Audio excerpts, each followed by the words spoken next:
हे बालकों, मैं और थोड़ी देर तुम्हारे पास हूं, फिर तुम मुझे ढूंढोगे और जैसा मैंने यहूदी सरदारों से कहा, जहां मैं जाता हूं वहां तुम नहीं आ सकते।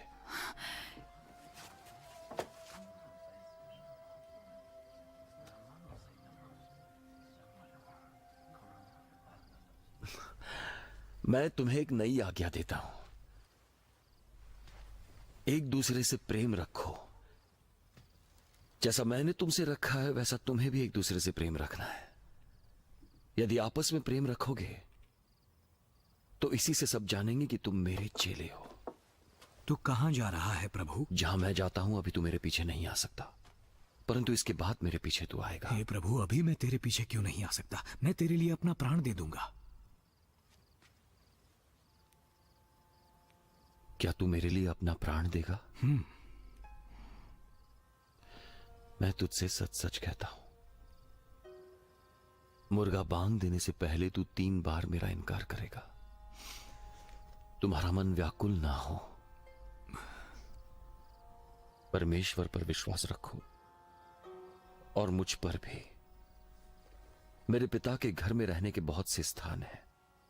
मैं तुम्हारे लिए जगह तैयार करने जा रहा हूं। यदि ना होते तो तुमसे ये ना कहता, और जाकर जब तुम्हारे लिए जगह तैयार करूंगा तो फिर आकर तुम्हें अपने यहां ले जाऊंगा, ताकि जहां मैं रहूंगा तुम भी वहां रहोगे। जहां मैं जा रहा हूं वहां जाने का मार्ग तुम जानते हो। हे प्रभु, हम नहीं जानते कि तू कहां जा रहा है, तो हम वहां पहुंचने का मार्ग कैसे जाने? मार्ग और सत्य और जीवन मैं ही हूं। बिना मेरे द्वारा पिता तक कोई नहीं पहुंच सकता। यदि तुमने मुझे जाना होता तो मेरे पिता को भी जानते, और अब उसे जानते हो और उसे देखा भी है। हे प्रभु, पिता को हमें दिखा दे, ये हमारे लिए बहुत है। मैं इतने दिन से तुम्हारे साथ हूं, और क्या तू मुझे नहीं जानता? जिसने मुझे देखा है उसने पिता को देखा है। तो क्यों कहता है कि पिता को हमें दिखा? क्या तू विश्वास नहीं करता फिलिपुस कि मैं पिता में हूं और पिता मुझ में है? ये बातें जो मैं तुझसे कहता हूं वो मेरी ओर से नहीं है।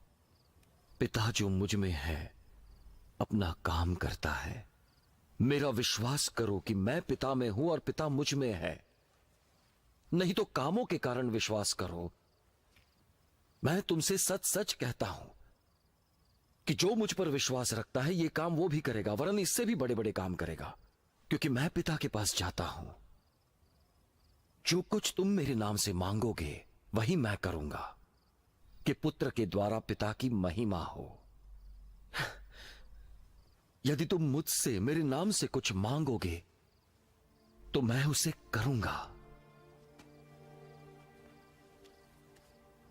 यदि मुझसे प्रेम रखते हो तो मेरी आज्ञाओं को मानोगे। मैं पिता से विनती करूंगा और वो तुम्हें एक और सहायक देगा, कि वो सर्वदा तुम्हारे साथ रहे। ये वो आत्मा है जो परमेश्वर का सत्य प्रकट करता है। संसार उसे ग्रहण नहीं कर सकता, क्योंकि वो न तो उसे देखता है न जानता है। तुम उसे जानते हो, क्योंकि वो तुम्हारे साथ है और तुम में रहता है। जाते जाते मैं तुम्हें अनाथ नहीं छोड़ूंगा, मैं तुम्हारे पास लौट आऊंगा। थोड़ी देर बाद संसार मुझे न देख पाएगा, पर तुम मुझे देखोगे। क्योंकि मैं जीवित हूं तो तुम भी जीवित रहोगे। जब वो दिन आएगा तुम जानोगे कि मैं पिता में हूं और तुम मुझ में, और मैं तुम में। जिसके पास मेरी आज्ञाएं हैं और वो उन्हें मानता है वही मुझसे प्रेम रखता है, और जो मुझसे प्रेम रखता है पिता उससे प्रेम रखेगा। मैं भी उससे प्रेम रखूंगा और उन पर प्रकट हो जाऊंगा। यहूदा, जो इस्करियोती नहीं था, बोला, हे प्रभु, क्या हुआ कि तू अपने आप को हम पर प्रकट करना चाहता है और संसार पर नहीं? जो मुझसे प्रेम रखेगा वो मेरे वचन मानेगा, मेरा पिता उससे प्रेम रखेगा। हम उसके पास आएंगे और उसके साथ वास करेंगे। जो मुझसे प्रेम नहीं रखता वो मेरे वचन नहीं मानेगा, और जो वचन तुम सुनते हो वो मेरा नहीं परंतु पिता का है जिसने मुझे भेजा। ये बातें मैंने तुम्हारे साथ रहते हुए कही, परंतु सहायक अर्थात पवित्र आत्मा जिसे पिता मेरे नाम से भेजेगा वो तुम्हें सब बातें सिखाएगा और जो कुछ मैंने तुमसे कहा स्मरण कराएगा। मैं तुम्हें शांति दिए जाता हूं, अपनी शांति तुम्हें देता हूं। जैसे संसार देता है मैं तुम्हें नहीं देता। तुम्हारा मन व्याकुल ना हो और ना डरे। तुमने मुझसे तुमसे कहते सुना, मैं जाता हूं वरन तुम्हारे पास फिर आऊंगा। यदि तुम मुझसे प्रेम रखते तो इस बात से आनंदित होते कि मैं पिता के पास जाता हूं, क्योंकि पिता मुझसे बड़ा है। मैंने अब इसके होने से पहले ही तुमसे कह दिया है कि जब वो हो जाए तो तुम विश्वास करोगे। मैं अब तुमसे और बातें नहीं करूंगा, क्योंकि इस संसार का सरदार आ रहा है। मुझ पर उसका कोई अधिकार नहीं, परंतु संसार ये जाने कि मैं पिता से प्रेम रखता हूं, इसलिए मैं वो सब करता हूं जिसकी आज्ञा पिता देता है। उठो, हम इस जगह से चलें। सच्ची दाखलता मैं हूं और मेरा पिता किसान है। जो डाली मुझ में है और नहीं फलती, उसे वो काट डालता है ताकि छंटकर वो और फल दे। तुम तो उस वचन के कारण जो मैंने तुमसे कहा है शुद्ध हो। तुम मुझ में बने रहो और मैं तुम में बना रहूंगा।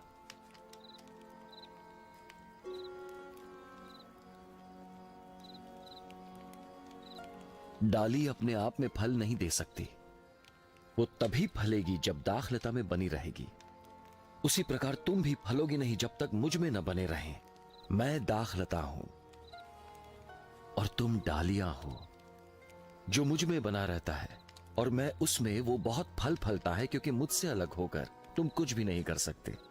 यदि कोई मुझ में न बना रहे तो वो डाली के समान फेंक दिया जाता है और सूख जाता है, और ये डालियां बटोर कर आग में झोंकी जाती है और वे जल जाती है।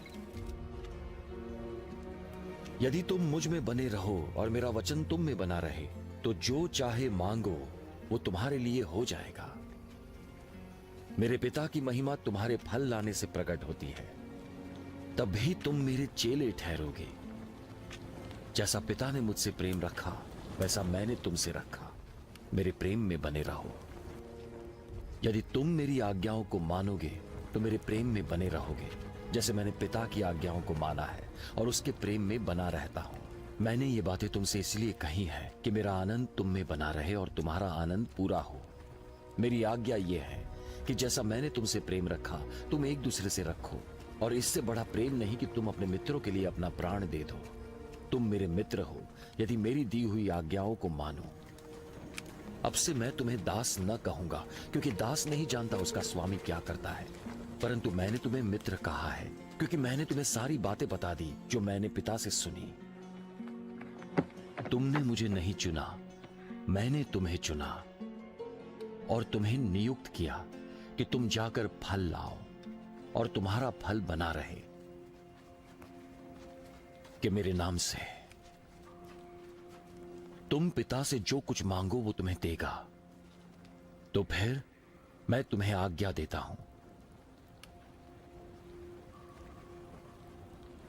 एक दूसरे से प्रेम रखो।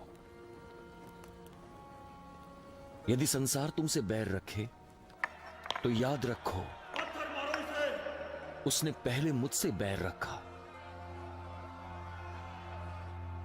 तुम संसार के होते तो संसार तुम्हें अपना मानकर प्रेम रखता, परंतु मैंने तुम्हें संसार में से चुना है और तुम इस कारण संसार के नहीं, इसीलिए वो तुमसे बैर रखता है।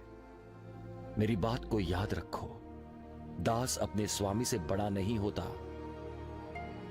लोगों ने मुझे सताया तो तुम्हें भी वो सताएंगे। यदि मेरी बात उन्होंने मानी तो तुम्हारी भी मानेंगे, परंतु ये सब कुछ वो मेरे नाम के कारण तुम्हारे साथ करेंगे, क्योंकि वे मेरे भेजने वाले को नहीं जानते। यदि मैं न आता और उनसे बातें न करता तो वो पापी न ठहरते, परंतु अब उन्हें अपने पाप के लिए कोई बहाना नहीं। जो मुझसे बैर रखता है वो मेरे पिता से भी बैर रखता है। यदि मैं उनमें वे काम न करता जो किसी ने नहीं किए तो वे पापी न ठहरते, परंतु अब उन्होंने मेरे काम देखे और वे मुझसे और मेरे पिता से भी बैर रखते हैं। यह तो खैर होना ही था, ताकि वो पूरा हो जो उनकी व्यवस्था में लिखा है। उन्होंने मुझसे व्यर्थ बैर किया। वो सहायक आएगा, वो आत्मा जो सत्य प्रकट करता है और पिता की ओर से निकलता है, मैं तुम्हारे पास पिता की ओर से भेजूंगा और वो मेरी गवाही देगा। और तुम भी मेरे गवाह हो क्योंकि तुम आरंभ से मेरे साथ रहे हो। ये बातें मैंने तुमसे इसलिए कही कि तुम ठोकर ना खाओ। वे तुम्हें आराधनालय से निकाल देंगे। वो भी समय आता है कि जो कोई तुम्हें मार डालेगा वो समझेगा कि मैं परमेश्वर की सेवा करता हूं। लोग ऐसा इसीलिए करेंगे कि उन्होंने न पिता को जाना न मुझे जानते हैं। परंतु ये बातें मैंने तुमसे इसीलिए कही कि जब समय आएगा और वे ऐसा करेंगे तो तुम याद करोगे जो मैंने कहा है। मैंने आरंभ में तुमसे ये बातें इसलिए नहीं कही क्योंकि मैं तुम्हारे साथ था, परंतु अब मैं अपने भेजने वाले के पास जाता हूं और तुम में से कोई मुझसे नहीं पूछता मैं कहां जा रहा हूं। जो अब मैंने तुम्हें बताया तो तुम्हारे मन शोक से भर गए। तो भी मैं तुमसे सच सच कहता हूं कि मेरा जाना तुम्हारे लिए अच्छा है। अगर मैं नहीं गया तो वो सहायक तुम्हारे पास नहीं आएगा, परंतु यदि मैं जाऊंगा तो उसे तुम्हारे पास भेजूंगा। वो आकर संसार को पाप और धार्मिकता और न्याय के विषय में निरुत्तर करेगा। वे पाप में इसलिए है कि वे मुझ पर विश्वास नहीं करते, और धार्मिकता के विषय में इसलिए कि मैं पिता के पास जा रहा हूं और तुम मुझे फिर ना देखोगे, और न्याय के विषय में इसलिए कि संसार का सरदार दोषी ठहराया गया है। मुझे तुमसे और भी बहुत सी बातें कहनी है, परंतु अभी तुम उन्हें सह नहीं सकते। परंतु जब सत्य का आत्मा आएगा तो तुम्हें सत्य के मार्ग पर ले चलेगा। वो अपनी ओर से नहीं कहेगा, परंतु जो कुछ सुनेगा वही कहेगा, और आने वाली बातें तुम्हें बताएगा। वो मेरी महिमा करेगा क्योंकि वो मेरी बातों में से लेकर तुम्हें बताएगा। जो कुछ पिता का है वो सब मेरा है। इसलिए मैंने कहा कि आत्मा मेरी बातों में से लेकर तुम्हें बताएगा। थोड़ी देर में तुम मुझे ना देखोगे और फिर थोड़ी देर में मुझे देखोगे। तब उसके कुछ चेलों ने आपस में कहा, इसका क्या अर्थ हुआ? वो हमसे कहता है थोड़ी देर में तुम मुझे न देखोगे और फिर थोड़ी देर में मुझे देखोगे, और वो ये भी कहता है इसलिए कि मैं पिता के पास जा रहा हूं। ये थोड़ी देर का क्या अर्थ हुआ? हम नहीं जानते कि वो क्या कहता है। यीशु जानता था, वे उससे पूछना चाहते थे। मैंने कहा थोड़ी देर में तुम मुझे ना देखोगे और फिर थोड़ी देर में मुझे देखोगे। क्या तुम मेरी इस बात को लेकर आपस में पूछताछ कर रहे हो? मैं तुमसे सच सच कहता हूं कि तुम रोओगे और विलाप करोगे, परंतु संसार तो आनंद मनाएगा। तुम्हें शोक होगा, परंतु तुम्हारा शोक आनंद में बदल जाएगा। बच्चे को जन्म देते समय स्त्री को शोक होता है क्योंकि उसकी दुख की घड़ी आ पहुंची है, परंतु जब बच्चा जन्मता है वो अपनी पीड़ा को भूल जाती है क्योंकि उसे आनंद होता है कि संसार में एक बालक जन्मा है। ऐसा तुम्हारे भी संग हुआ। अभी तुम्हें शोक है, परंतु मैं तुमसे फिर मिलूंगा और तुम्हारे मन आनंद से भर जाएंगे, ऐसा आनंद जिसे तुमसे कोई छीन न पाएगा। जब वो दिन आएगा तुम मुझसे कुछ भी न मांगोगे। मैं तुमसे सच सच कहता हूं, पिता तुम्हें सब देगा जो तुम उससे मेरे नाम से मांगोगे। अब तक तुमने मेरे नाम से कुछ नहीं मांगा, मांगोगे तो पाओगे, ताकि तुम्हारा आनंद पूरा हो जाए।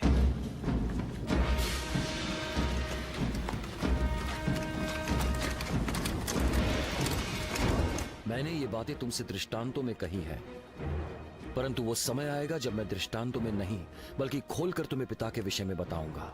जब वो दिन आएगा तुम पिता से मेरे नाम से मांगोगे, और मैं ये नहीं कहता कि मैं तुम्हारे लिए पिता से विनती करूंगा, क्योंकि पिता तो आप ही तुमसे प्रेम रखता है। वो तुमसे प्रेम रखता है कि तुम मुझसे प्रेम रखते हो और विश्वास किया कि मैं उसकी ओर से आया हूं। मैं पिता की ओर से आया हूं और इस संसार में आया, और अब जगत को छोड़कर पिता के पास जा रहा हूं। तब यीशु के चेलों ने उससे कहा, अब तू खोल कर कहता है और कोई दृष्टांत नहीं कहता। अब हम जान गए कि तू सब कुछ जानता है। अब तुझे आवश्यकता नहीं कि तुझसे कोई प्रश्न करे। इससे हमें विश्वास हुआ कि तू परमेश्वर की ओर से है। क्या अब विश्वास हुआ? वो घड़ी आ रही है, वरन वो आ चुकी है कि तुम सब तितर बितर होकर अपने अपने घर चले जाओगे और मैं अकेला रह जाऊंगा। तो भी मैं अकेला नहीं रहूंगा, क्योंकि पिता मेरे साथ है। मैंने ये बातें तुमसे इसलिए कही कि तुम्हें मुझसे शांति मिले। संसार तुम्हें क्लेश पहुंचाएगा, परंतु ढाढ़स बांधो, मैंने संसार को जीत लिया है। यीशु ने ये बातें कहीं और अपनी आंखें आकाश की ओर उठाकर कहा, हे पिता, वो घड़ी आ पहुंची है। अपने पुत्र की महिमा कर, ताकि पुत्र भी तेरी महिमा करे, क्योंकि तूने उसको सब प्राणियों पर अधिकार दिया कि जिन्हें तूने उसको दिया है उन सबको वो अनंत जीवन दे। और अनंत जीवन ये है कि वे तुझ एकमात्र सच्चे परमेश्वर को और यीशु मसीह को, जिसे तूने भेजा है, जाने। मैंने पृथ्वी पर तेरी महिमा प्रकट की है। तूने जो कार्य मुझे करने को दिया था उसे मैंने पूरा किया है। हे पिता, तू अपने साथ मेरी महिमा उस महिमा से कर जो जगत की सृष्टि से पहले मेरी तेरे साथ थी। मैंने तेरा नाम उन मनुष्य पर प्रकट किया है जिन्हें तूने जगत में से मुझे दिया। वे तेरे थे और तूने उन्हें मुझे दिया, और उन्होंने तेरे वचन को मान लिया है। अब वे जान गए हैं जो कुछ तूने मुझे दिया है वो सब तेरी ओर से है। मैंने उन्हें वो वचन पहुंचा दिया जो तूने मुझे दिया है, और उन्होंने इसे ग्रहण किया। वे इसे सच मानते हैं कि मैं तेरी ओर से आया, और विश्वास किया कि तूने मुझे भेजा है। मैं उनके लिए विनती करता हूँ, संसार के लिए नहीं पर उनके लिए जिन्हें तूने मुझे दिया है, कि वे तेरे हैं।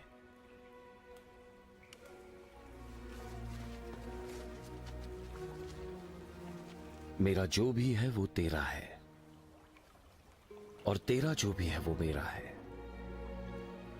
और इनमें मेरी महिमा प्रकट हुई है। और अब मैं तेरे पास आता हूं।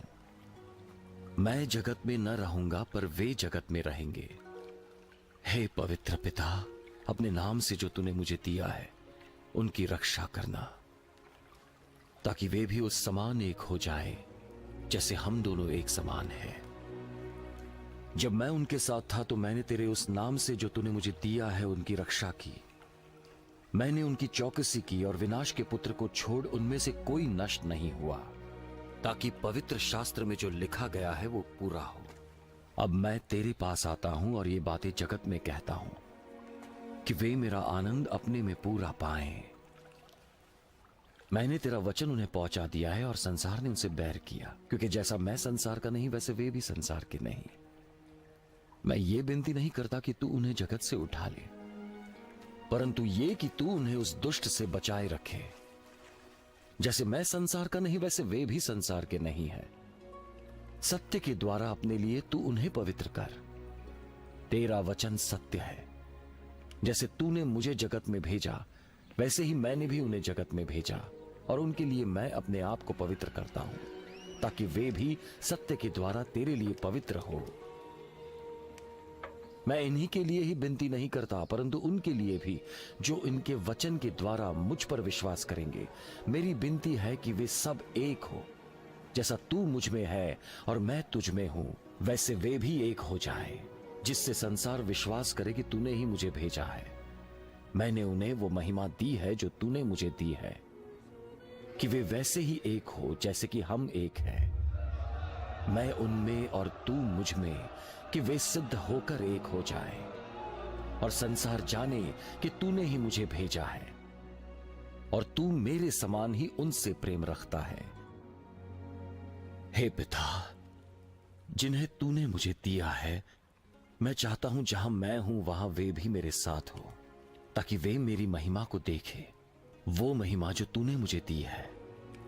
क्योंकि जगत की उत्पत्ति से पहले तूने मुझसे प्रेम रखा।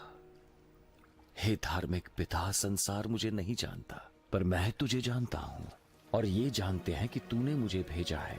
मैंने तेरा नाम उनको बताया, और ऐसा मैं करता रहूंगा कि जो प्रेम तुझको मुझसे था वो उनमें रहे, और मैं भी उनमें रहूं। इस प्रार्थना को करके यीशु वो अपने चेलों के साथ किद्रोन नाले के पार गया।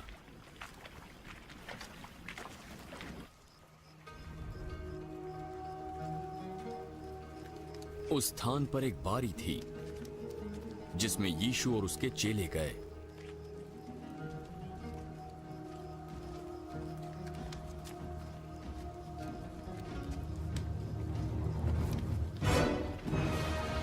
यहूदा उसका पकड़वाने वाला वो जगह जानता था, क्योंकि यीशु अपने चेलों के साथ वहां जाया करता था।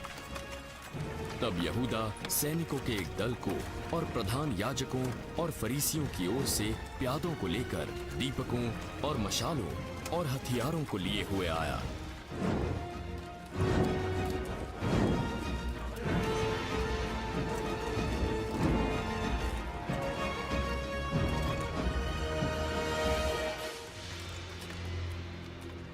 यीशु वो सब जानता था जो उसके साथ होने वाला था, तो वो आगे बढ़ा और उनसे पूछा, वो कौन है जिसे तुम ढूंढते हो?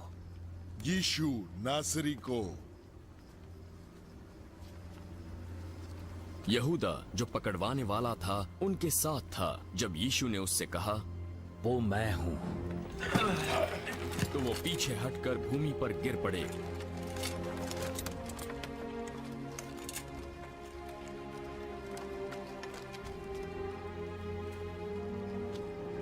यीशु ने फिर उनसे पूछा, तुम किसको ढूंढ रहे हो?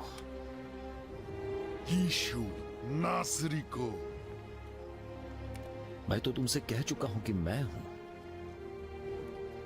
यदि मुझे ढूंढते हो तो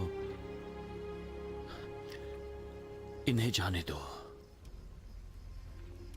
ये इसलिए पूरा हुआ कि वो वचन पूरा हो जो उसने कहा था, जिन्हें तूने मुझे दिया उनमें से मैंने एक को भी नहीं खोया। तब शमौन पतरस ने तलवार जो उसके पास थी खींची और उससे महायाजक के दास का कान उड़ा दिया। उस दास का नाम था मलखुस। अपनी तलवार म्यान में रखो।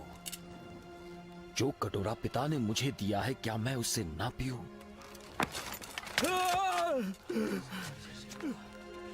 तब सैनिकों और उनके सूबेदारों और यहूदियों के प्यादों ने यीशु को पकड़कर बांध लिया।